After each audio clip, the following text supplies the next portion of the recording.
ओम गंगणपतये नमः। नमस्कार प्रिय दर्शकों, आप सभी का दिव्यरत्न ज्ञान चैनल में बहुत बहुत हार्दिक स्वागत है। मई 2022 कन्या राशि फल, यानी कि कन्या राशि वाले जातकों के जीवन में मई का महीना किस तरह से रहेगा, इसका संपूर्ण विश्लेषण आपको बताएंगे। कन्या राशि में चंद्रमा का प्लेसमेंट रहेगा। द्वितीय भाव में यानी धन स्थान पर केतु का गोचर रहेगा। छठे भाव में मंगल शनि की प्लेसमेंट होगी और सप्तम भाव में देव गुरु बृहस्पति और शुक्र ग्रह का। सूर्य देव अष्टम भाव में राहु के साथ मेष राशि में उच्च राशि के संचार करेंगे और आपके भाग्य में बुध ग्रह का प्लेसमेंट बना रहेगा पूरे महीने तक। 15 मई को सूर्य मेष राशि से वृषभ राशि यानी भाग्य में बुधादित्य योग का निर्माण करेंगे। 17 मई को मंगल ग्रह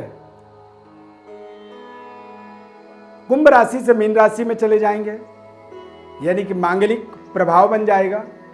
और 23 मई को शुक्र ग्रह मीन राशि से मेष राशि संचार करेंगे।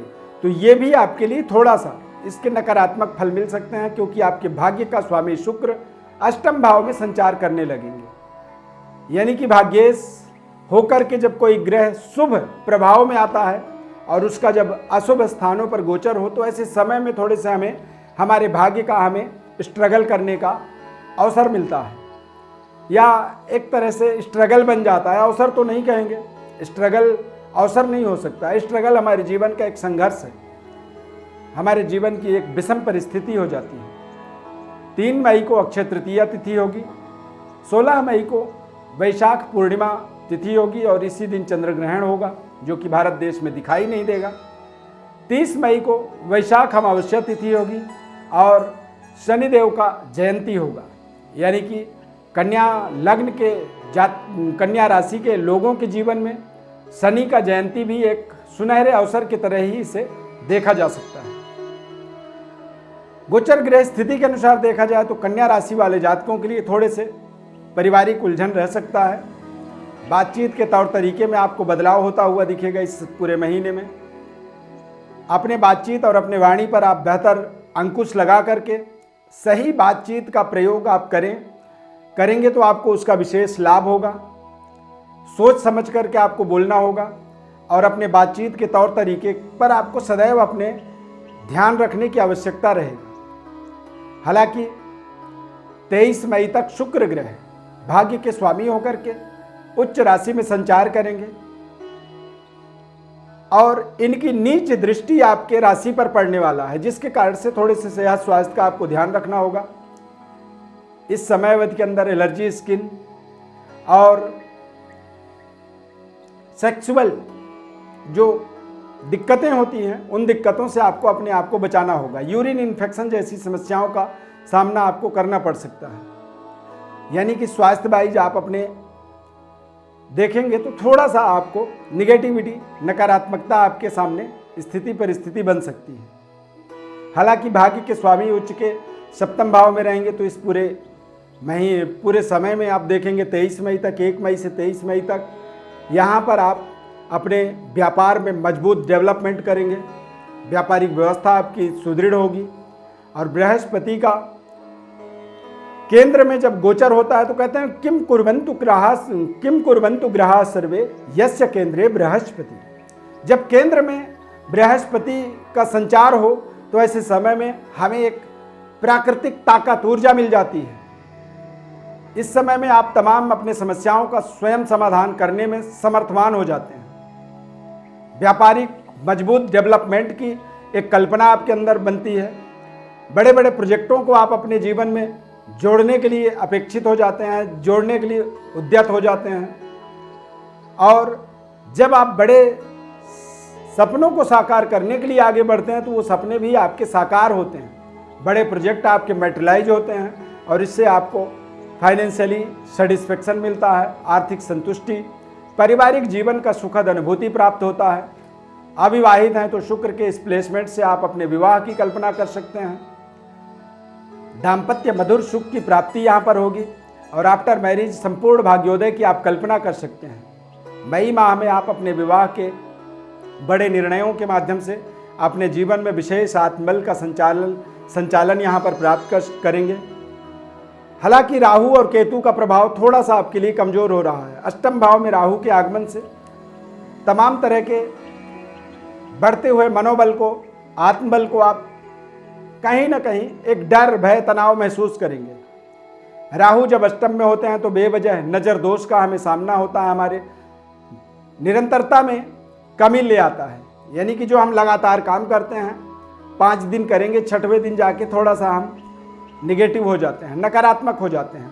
तो आपको इस पूरे माह में सप्ताह में एक बार अपने नज़र दोष के उतारा का विशेष प्रयोग करना चाहिए, क्योंकि नज़र दोष से कई बार हमारे मनोबल, हमारे आत्मबल में कमी आ जाती है।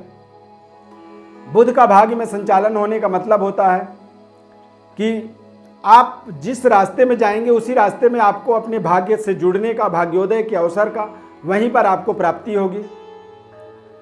और शनिदेव का जो प्रभाव आपके जीवन में बना हुआ है, ये अपने आप में एक अद्भुत राजयोग बन जाता है। 6ठे भाव के अंदर शनि का आगमन हो जाना, पुराने कर्जों को आप देखेंगे कि कुछ ऐसी आमदनी आपकी बढ़ी और उस बढ़ते हुए आमदनी के माध्यम से पुराने सभी प्रकार के कर्जों का निराकरण आप कर पाएंगे। सरकार के साथ आपके समन्वय अच्छे बनेंगे। अच्छे तालमेल के माध्यम से आप देखेंगे कि दुश्मन भी मित्र बन रहा है। जो आपके कंपटीटर थे, वो आपके मार्ग का, आपके बताए हुए मार्ग में चलने के लिए तैयार हो जाएंगे। और जहां पर आपको तमाम तरह की विरोध का सामना करना पड़ रहा था, वो विरोध भी अब आपके पक्ष में आने वाला है। यानी कि विरोधी भी आपके बताए हुए मार्ग में चलने के लिए तैयार रहेगा। इस समय में आप शत्रुहंता, पूरे महीने में शत्रुहंता योग बन जाएगा, जहां पर आप शत्रुओं पर बिना लड़े ही विजय प्राप्त कर लेंगे। यानी कि शत्रु अपने आप ही आपके सामने नतमस्तक हो जाएंगे। भाग्य का प्रबलता रहेगा, धर्म कार्यों से आप जुड़ते चले जाएंगे। और बृहस्पति ग्रह का जो राशि परिवर्तन हो करके जो संचार मीन राशि में हुआ है, इससे आप अपने पद, प्रतिष्ठा, मान सम्मान को निरंतर बढ़ता हुआ प्राप्त करेंगे। जितनी अपेक्षा आप रखते हैं किसी प्रोजेक्ट को मैटलाइज करके, चाहे वो व्यापार हो, चाहे आपकी नौकरी हो, निश्चित रूप से इस समय में जितनी आप मेहनत कर रहे हैं उस मेहनत से भी ज़्यादा प्रचुर धन लाभ का आपको मौका मिलेगा। और जब व्यक्ति को मनपसंद तरीके से आर्थिक सेटिस्फेक्शन होती है तो वो अपने जीवन में तमाम तरह की व्यवस्थाओं को सुदृढ़ बनाता है, तमाम तरह की अपनी आवश्यकताओं की वो पूर्ति करता है। और नए पद प्रतिष्ठा के माध्यम से अचानक कुछ ऐसे अपॉर्चुनिटी उसको मिलती है जिससे वो जीवन के महत्वपूर्ण कार्यों को मैटलाइज कर देता है। तो आप यहाँ पर अपने तमाम ऐसे उम्मीदों के अनुसार आगे बढ़ सकते हैं। बेहतर तरीके से आप अपने जीवन में अपने प्रोजेक्टों को, अपने सपनों को साकार करने के लिए, आत्मबली होकर के आगे बढ़ने के लिए जो एनर्जी, ऊर्जा की आवश्यकता है, वो ऊर्जा आपको यहाँ पर ग्रहों के माध्यम से जरूर मिल रहा है। राहु केतु की शांति के लिए प्रयासरत रहना चाहिए आपको। राहु और केतु के निराकरणार्थ आपको इस पूरे माह में दैवी शक्ति की आराधना करनी चाहिए, जो कि आपके जीवन में जितनी भी नकारात्मकता है उन नकारात्मकताओं से आपको दूर करेगा। सायंकाल घर के अंदर एक घी का जोत आपको जलाना चाहिए, जिसके माध्यम से आप राहु केतु के अशुभ प्रभावों से अपने आप को पूरी तरह से सुरक्षित कर सकते हैं। प्रिय दर्शकों, ये जो राशिफल हमने आपको बताया है, ये आपके जन्म राशि के आधार पर आपको बताया है। अब यदि आप अपने जन्म कुंडली के आधार पर अपने ग्रहों को समझना चाहते हैं, परिस्थितियों को समझना चाहते हैं, उसके लिए आपको हमारे व्हाट्सएप पर अपनी बर्थ डिटेल भेजना होगा। हमारी तरफ से आपको निःशुल्क संपूर्ण विश्लेषण बताया जाएगा।